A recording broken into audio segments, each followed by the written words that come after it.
Hello, everyone. My name is Seb Evans. I wrote and directed Listen, which you're watching now. I came up with this idea like a long time ago and finally got it made. And I'm just going to do a little audio commentary over it. There you can see there's the three. This is one of the earliest ideas that I had was adding in this different type of timeline, I guess, and making it so it's non-linear. So this opening shot was the first thing that I'd written, actually. I always intended it to be like that, and we actually shot that. All of this was shot on the last, 30 minutes of, I think, our shoot, really. Same with this. This was the second to last scene that we did. And actually, originally in the script, we were going to, or I had, this was completely at the end. And it basically jumped to one right after the driving. And I watched it, and I realized that it didn't really flow. And so I decided to recut it, and I put this scene into it. And I think it really works better. I think it added this type of mystery that I found. And when I showed it to people without it, it felt like there was less stakes, I guess. So that was the thing that we did. So this is one. This is the start of the actual start of the movie. This is the first time that we see these characters fresh. Listen, hi, hello. And that change was actually added. That muffle was added like 2 days before I posted this. Oh, There were a few things that I did really last minute. don't move until I come back. Okay. Yeah. This is all at my friend Robbie's house. We shot this on the first day. I tried my best to get all the extras there. That was about the most we could accumulate, was that group of 6 right there. But it was still really, really nice to have actual extras there, even though they were just my friends who showed up. But it did add this sense of community in the shoot, and it did make it, for me at least, feel more real. Hi, I'm Alex. So that's Sia. That's Andrew. These are my main actors for the movie, obviously, because they're there. One of the things that I thought was really interesting was kind of when I went into editing, the colors didn't really come out at first, and I had to play around a lot with kind of the board and the saturation, and I really liked this kind of orange tint. I think you can kind of tell it. You can definitely tell it in the day scenes. Like this one specifically, but I felt like it kind of made it look nicer. And I really loved this scene. This was the last scene I edited, actually, before I went through the second round, but there were definitely some deleted shots from here. Like, this sequence played out a bit longer in the first cut. I think the movie was almost 2 minutes longer in the first cut. I'll mention points where there were scenes that were actually cut completely. So for this shot, the reason why it is so low on him is because if you saw in the previous shot, there's that whole the poster for the Coke ad, and when I did it, I went in and I realized that the entire shot would be ruined by having this giant poster. That's actually my favorite shot in the entire film right here. I don't know why. There's something about it. The colors, the movement, just how it kind of comes together. And so, yeah, this was in the script. In one of the versions of the script that I written a while ago, this sequence played out a lot longer. And I realized that it would work better as a much shorter kind of introduction to these characters. So that is Ruth Spera, who is a really good friend of mine, who came out and decided to act with me, and it was great. Yeah, she's amazing, an amazing friend. Yeah, so if you notice at the start of the scene, there's that, I had this kind of motif going that I didn't really write into the script, but the muffled music in transitions Because you're just so much better. was something that I felt was kind of important because it added this kind of almost it felt like it's underwater, but it's kind of, I don't know. It just it makes the transition seem more natural for me. This scene George Harrison. It's a classic. was one of the first scenes that I had written also. Especially the dance part that comes up was We're working on that. something that was very important for me to get exactly right. Favorite food? Don't think, just go. Because Burgers. this scene, I just love it. Like, I love how the colors, I love the lights in the background. Pancakes, obviously. We really chose the best location Never here, would have thought. and you know the lights on their faces just reflect beautifully. And this was actually a shot that I had been picturing in my head for a long time. Like, I would listen to music, this song in particular, and just I could play out this entire scene in my head, which was something that was very rewarding to actually see come to fruition as you're watching now. That shot was actually one of the outtakes that I didn't want to use, but it was the only one that was it was the only one that was stable enough. I didn't want to use it because there were cars in the background, and I felt like having cars in the background took away that risk. The whole kind of niche of the movie is that music is illegal, so it doesn't really make sense that they're out listening and like with cars driving by, but I had to do what I had to do. Yeah, this is very near and dear to my heart. I had been picturing this for a long time before it actually showed up on screen, and so when I was piecing it together, it was like a dream come true for me. And I had, when we were on set, not on set, when we were there shooting, it was just 3 of us.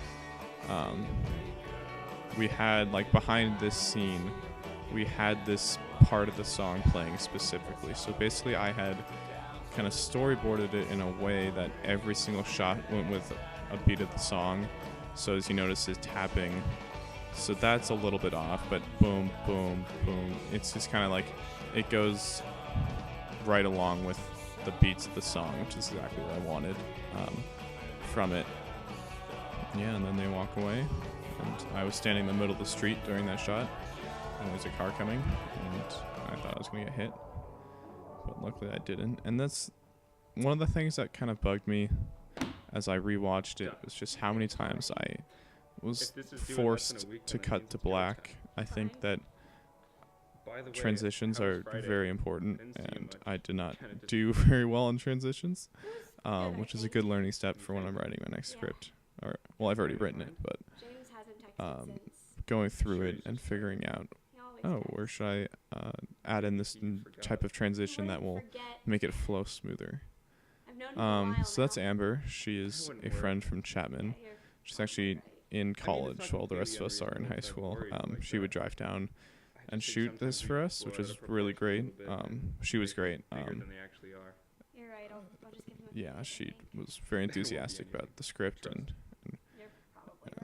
being in the film, which was amazing. So this scene was actually a lot longer.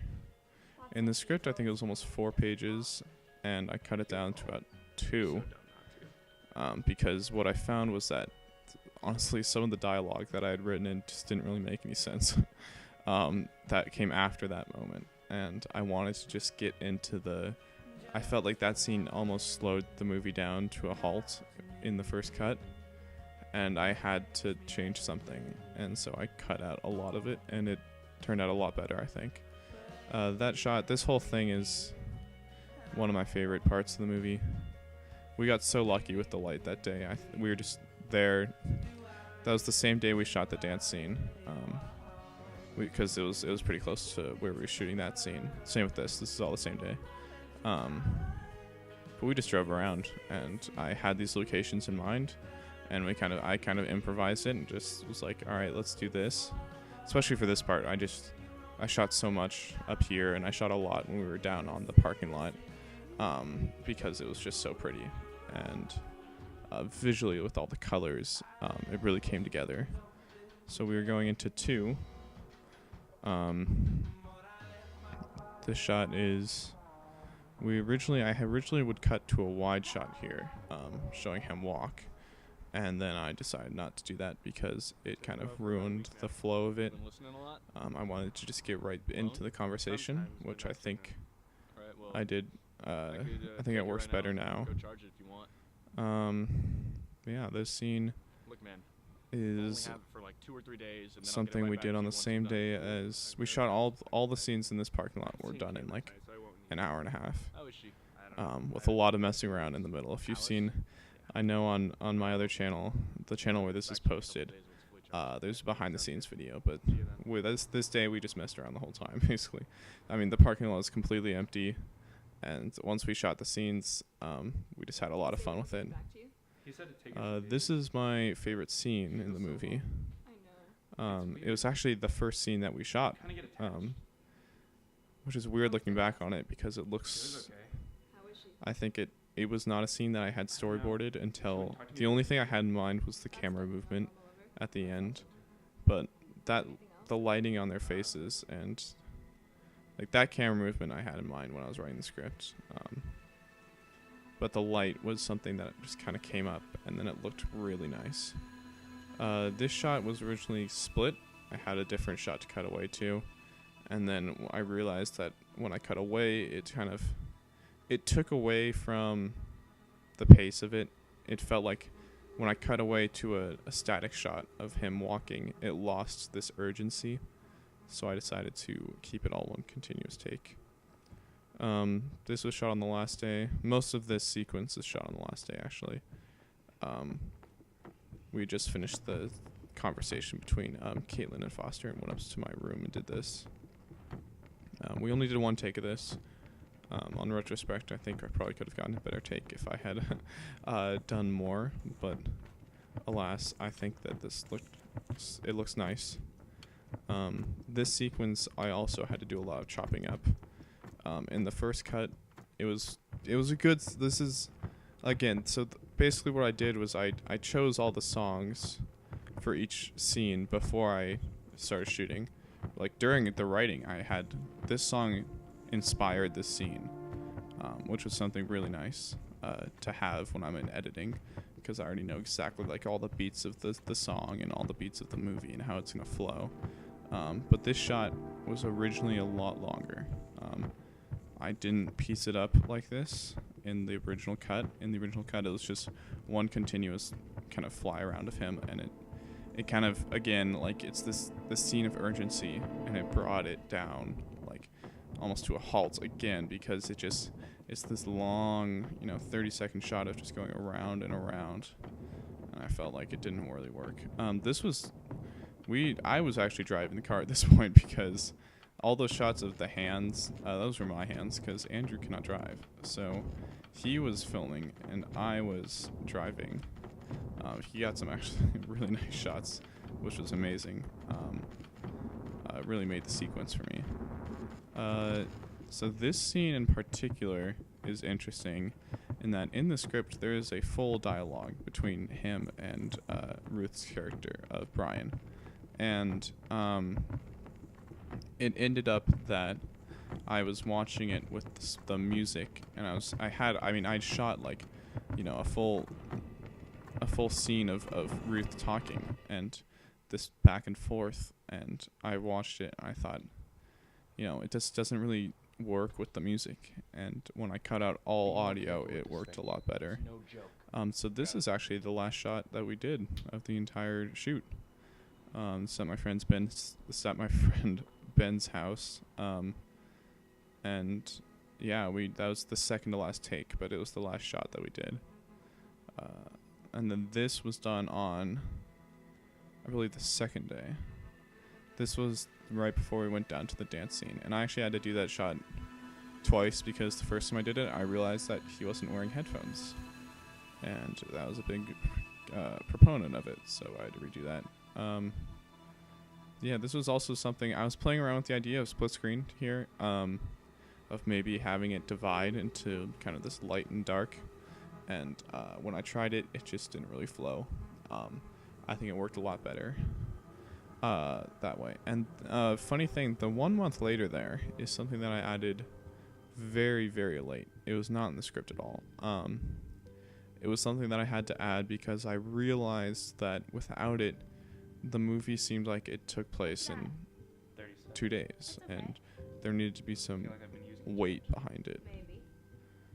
So yeah, so this scene was originally only going to be at the end, and then I realized that I had to put it in front. So this song, actually a lot of the songs are done by a YouTube composer, Ross Bugden. I think that's how you say his name, I'm not sure, but he does this really great music, and it actually turned out very well, like, in how it fit into my script. And if you actually read my script, I have all the songs kind of written into the script. Except for this song, funny enough. This song was a last minute ad. So we shot this. This was all on the first day. This was at my friend Libby's house. Her house was supposed to be Alice's. And yeah, in the script they were originally supposed to drive off, and then it was too dark, so we had to end on that. But yeah, that is my movie Listen. It took me a long time to get it made. I basically spent my entire junior year on it. Totally worth it. I love it. I hope it does well in some festivals. None of them have released anything yet, so I'm not sure, but I'm hoping. Yes, I also did edit that. And then Jazzy helped a lot. Jazzy and I, yeah, okay.